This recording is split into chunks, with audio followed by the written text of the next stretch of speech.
নমস্কার, আমি মিলন স্যার। পাল একাডেমি সেন্টারে তোমাদের সকলকে জানাই স্বাগত। আজকে দশম শ্রেণীর গণিত বইয়ের যদি তোমরা কোষে দেখি 5.3, এই অধ্যায়টি হচ্ছে অ্যাকচুয়ালি অনুপাত ও সমানুপাতের একটি অধ্যায়, অথবা বইয়ের পেজ নাম্বার 99 যদি বার করো, তাহলে আজকে 13 দাগের তোমাদের আমি 1 নাম্বার এবং 5 নাম্বার এই দুটো অঙ্ক একটু লিখে রেখেছি। এই দুটো অঙ্ক খুবই ইম্পর্টেন্ট। আজকের এই ক্লাসে এই দুটো অঙ্ক কিভাবে করতে হবে এই নিয়ে আলোচনা করব, এবং আজকে ক্লাসটি তোমাদের অনুপাত ও সমানুপাতের এই ক্লাস হচ্ছে শেষ ক্লাস। কারণ প্রত্যেকটি ক্লাস আমার আপলোড করা হয়ে গেছে, আজকের এই ক্লাসটা করলে তোমাদের এই চ্যাপ্টার কমপ্লিট।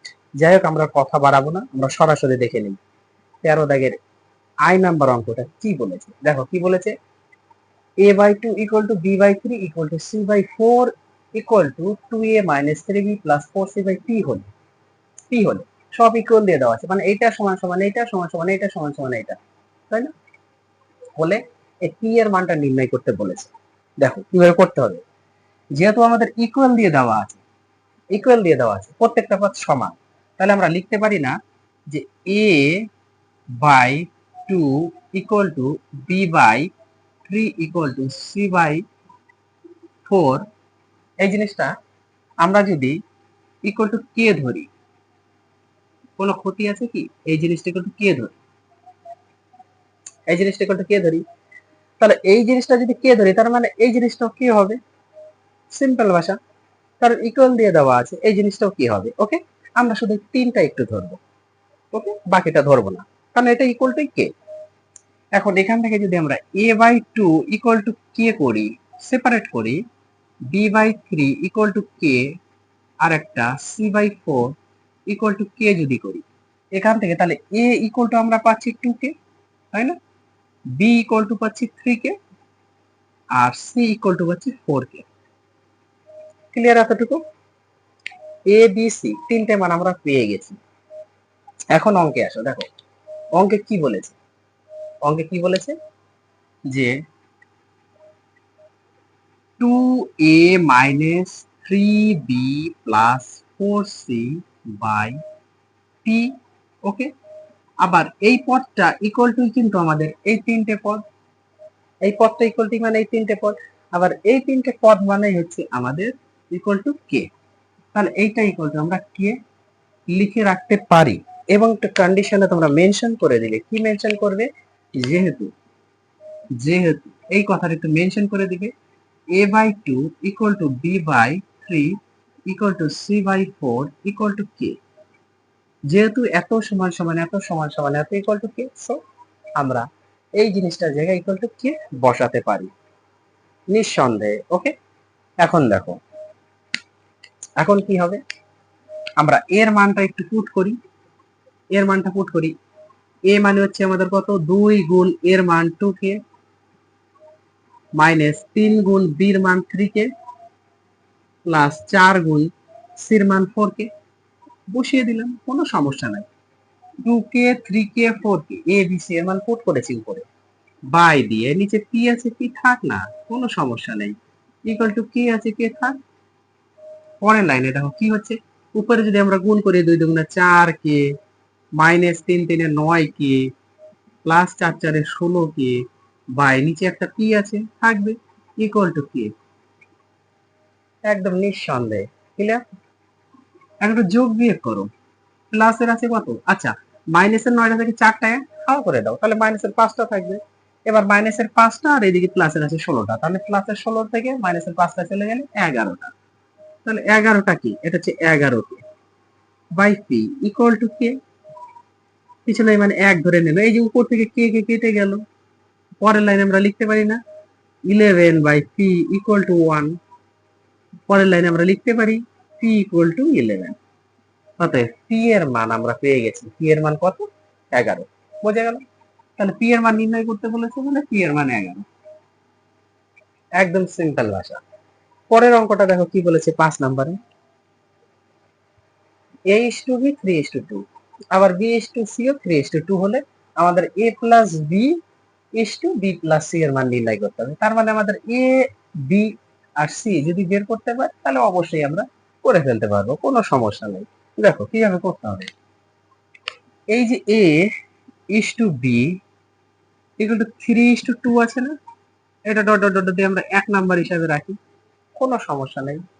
আর একটা কি আছে বি ইস টু সি, এটাও 3:2 আছে না, এটা ডট ডট ডট দিয়ে 2 নাম্বার হিসাবে রাখি, কোনো সমস্যা নেই। এখন এই প্রথম পদে বা প্রথম নাম্বার সমীকরণে 1 নাম্বার সমীকরণে এ হচ্ছে 3, বি হচ্ছে 2, তাই না? আবার দ্বিতীয় সমীকরণে বি হচ্ছে 3, সি হচ্ছে, এটা সরি এটা কিন্তু আমাদের সি 3 না, এটা হচ্ছে সি, সি হচ্ছে 2।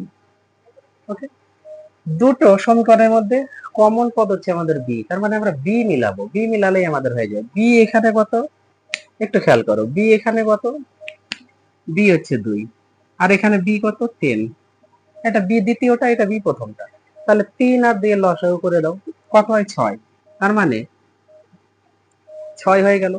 তার মানে 2 এর সাথে কত গুণ করলে 6 হবে, 3 গুণ করলে, আর 3 এর সাথে কত গুণ করলে 6 হবে, 2 গুণ করলে। তার মানে 1 নাম্বার সমীকরণকে 3 দ্বারা এবং 2 নাম্বার সমীকরণকে 2 দ্বারা গুণ করে পাই, এই কথাটা একটু দয়া করে তোমরা লিখে দিবা। ওকে, 1 নং সমীকরণকে 3 দ্বারা এবং 2 নং সমীকরণকে 2 দ্বারা গুণ করে পাই। কেন গুণ করলাম, কারণ আমাদের বি মিলাতে হবে, এবং বি মিলানোর প্রসেস হচ্ছে লসাগু করা, লসাগু করলেই বেরিয়ে যায় সব। এখন এ ইস টু বি আমরা একটু যদি প্রপারলি লিখি, 3 দিয়ে যদি গুণ করি, 3 3 9 ইস টু 3 দুগুণা 6। এবার বি ইস টু সি যদি আমরা এদিকে প্রপারলি গুণ করি, 3 দুগুণা 6 ইস টু 2 দুগুণা 4, তাই না? পেয়ে গেছেন। অতএব অতএব এখান থেকে আমরা লিখে দিতে পারি না সরাসরি, A is to B is to C equal to 9 is to B মানে 6 ইস টু সি মানে 4, তাহলে 9 6 4 পেয়ে গেছি না? এ মানে 9, বি মানে 6, আবার সি মানে 4 পেয়ে গেছি। এইভাবে করলেও হবে, কিংবা যদি এখানে আর একটু তোমরা ওস্তাদি করতে চাও, ওস্তাদি কথার অর্থ কি, এই দেখো ওস্তাদি কথার অর্থ হলো মনে করি, মনে করি, এই কথাটা লিখতে হবে কি, মনে করি, মনে করি, মনে করি কি, A equal to, A equal to কত আছে, এর মান 9, 9 কি ধরো, বি ইকুয়াল টু, বি মানে কত 6, 6 কে ধরো, এবং সি ইকুয়াল টু কত আছে এখানে, সি মানে হচ্ছে 4, 4 কে ধরো। এই এতটুকু হচ্ছে ওস্তাদি, এই এতটুকু হচ্ছে ওস্তাদি, এটা করলেও হবে। এ মানে হচ্ছে 9 কে, বি মানে হচ্ছে 6 কে, আর সি মানে হচ্ছে 4 কে ধরে যান, তার মানে এ বি সি আমরা পেয়ে গেলাম। এখন আমাদের কি করতে হবে, A plus B is to B plus C, অতএব অতএব A plus B is to B plus C সমান সমান, এ মানে বসিয়ে দাও 9 কে, প্লাস বি মানে হচ্ছে 6 কে, হয়ে গেল, ইস টু বি মানে 6 কে বসিয়ে দাও, সি মানে 4 কে বসিয়ে দিলাম মান। এটা যদি আমরা যোগ করি, 9 আর 6 হচ্ছে 15 কে, ইস টু এটা যোগ করলে কত হচ্ছে 10 কে, এই যে কে কে কেটে গেল, তাহলে আমাদের থাকলো 15 ইস টু 10, এটাও কাটাকুটি যাবে 5 দিয়ে, 5 দিয়ে যদি করি 3 5 15, 5 দুগুণা 10 সমান সমান 3:2, এটাই হচ্ছে অ্যান্সার, এটাই অ্যান্সার। কত সোজা, একদম সোজা, তাহলে একটু বুঝতে হবে আর কিছু না, একটু বোঝা আর প্র্যাকটিস করা, রিভাইজ করা, তাহলে এই অঙ্ক একদম ঝড়ের গতি বেগে চলবে। যাই হোক, এই অধ্যায় তোমাদের পুরো ক্লিয়ার হয়ে গেল। 2026-এ যারা মাধ্যমিক দিচ্ছে তাদের উদ্দেশ্যে আমি প্রত্যেকটি ক্লাসেই বলি, এই অনুপাত ও সমানুপাতে যেদিনই আমি এই ক্লাস করাই, এই অধ্যায় প্রত্যেকটা ক্লাসে আমার এই কথাটা তোমরা দেখতে পাবে। যারা মাধ্যমিক দিচ্ছে 2026-এ, তারা একটু গুরুত্ব দাও এই অধ্যায়টাই, কারণ এই অধ্যায় থেকে মোটা একটা নাম্বার থাকবে, পাবা তোমরা যদি এখান থেকে প্র্যাকটিস করো। এবং এই অধ্যায়ের অঙ্কগুলো একদম সিম্পল সোজা। ওকে, তাহলে আমি আজকের মতো এখানে শেষ করছি, আবার দেখা হচ্ছে তোমাদের সাথে আমার পরবর্তী পাঠে।